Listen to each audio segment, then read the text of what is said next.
Nine TV డిజిటల్కి స్వాగతం.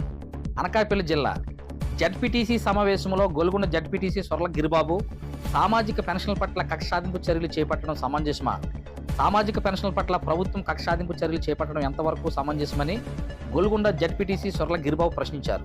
శనివారం ఉమ్మడి విశాఖ జిల్లా పరిషత్ సమావేశంలో ఆయన మాట్లాడారు.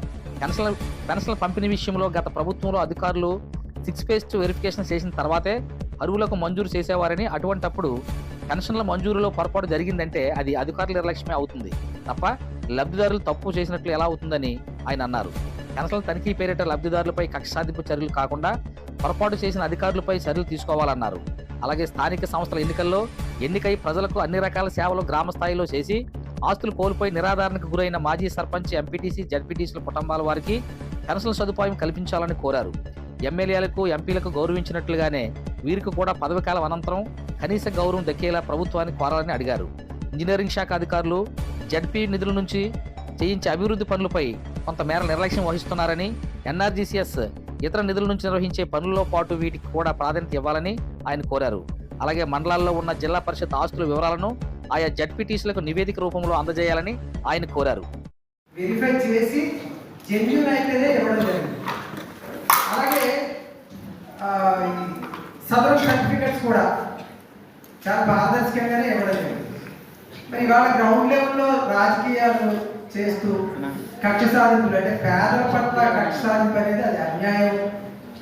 మరి ఒకవేళ నిజంగా సర్టిఫికెట్ ఇష్యూ చేయడం తప్పు అయితే, లేదంటే సిస్టమ్ వాలిడేషన్ లో కూడా అధికారులు తప్పు చేసి పెన్షన్ ఇష్యూ చేస్తుంటే, మరి అక్కడ పేదవాడు పట్టుకొట్టే బదులు ఆ ఇష్యూ చేసిన అధికారుల మీద కూడా చర్యలు ఉంటారు కదా. అంటే అన్యాయంగా ప్రతి గ్రామంలో కూడా 10-20 పెన్షన్లు పోయి బాధపడుతున్నారు. అంటే దాని మీదే ఆధారపడి జీవించే వాళ్ళు ఉన్నారు.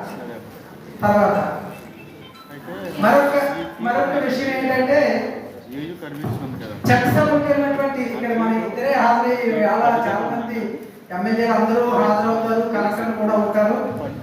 ఈ విషయం అందరి దృష్టికి తీసుకెళ్లాలని ఆశించినప్పటికీ మరి మన ఎమ్మెల్సీ గారు కళ్యాణ్ మేడం, అలాగే మన ఎమ్మెల్యే గారు బ్రదరు ఇద్దరే ఉన్నారు. వారి ద్వారా స్థానిక సంస్థల్లో ఎన్నిక కాబడినటువంటి ప్రజాప్రతినిధులు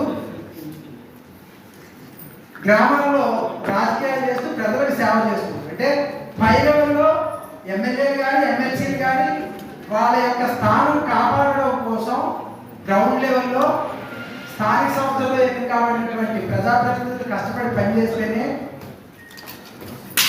ఎమ్మెల్యేలు, ఎమ్మెల్సీలు వీళ్ళందరూ పదవులు అంతే కదా మేడం. వీళ్ళకి ఒకసారి పదవి చేస్తే పెన్షన్ కొనసాగుతుంది, ఎమ్మెల్యేలకు కానీ ఎమ్మెల్సీలకు కానీ. మరి అదే సాంప్రదాయం స్థానిక సంస్థల్లో ఒకసారి ఎన్నిక కాబడినటువంటి ప్రజాప్రతినిధికి ఎవరికైనా కనీస సామాజిక పెన్షన్ ఇష్యూ చేసినట్టయితే, మేడం చాలా మంది గొప్పల కోసం రాజకీయాలు చేసి గ్రామాల్లో బంధుత్వాలు కూడా ముఖాలు చెదగొట్టుకొని బంధుత్వాలు కూడా పాడు చేసుకొని ఆస్తులు అమ్ముకొని నష్టపోయినటువంటి కుటుంబాలు 15 ఏళ్ళు 20 ఏళ్ళు రాజకీయాలు చేసి చివరి దశలో మందులు కొనుక్కోలేనటువంటి ప్రజాప్రతినిధులు ఎంతో మంది ఉన్నారు. చివరి దశలో బీపీలు, షుగర్లు వచ్చి నెలవారికి మందులు కొనుక్కొని డాక్టర్లు చూపించుకోలేనటువంటి దుస్థితిలో ఉన్నటువంటి సీనియర్ నాయకులు ఉన్నారు. అలాంటి వాళ్ళను దృష్టిలో పెట్టుకొని మరి ఏదైతే పెన్షన్ ఉందో వాళ్ళకు కూడా అర్హత కల్పించాలని, ఇక్కడ వేలంలో ఎమ్మెల్యేకి ఎమ్మెల్సీకి ఇచ్చినట్టుగా వేలంలో అవసరం లేదు. కనీసం సామాజిక పెన్షన్ ఏదైతే ఉందో ఆ విధంగా అయినా ప్రజాప్రతినిధులు కూడా వారి పదవీకాలం అయిపోయిన తర్వాత పెన్షన్ ఇచ్చే కార్యక్రమం చేయాలని చెప్పి సముదాయాలు తెలియజేస్తున్నారు. తప్పకుండా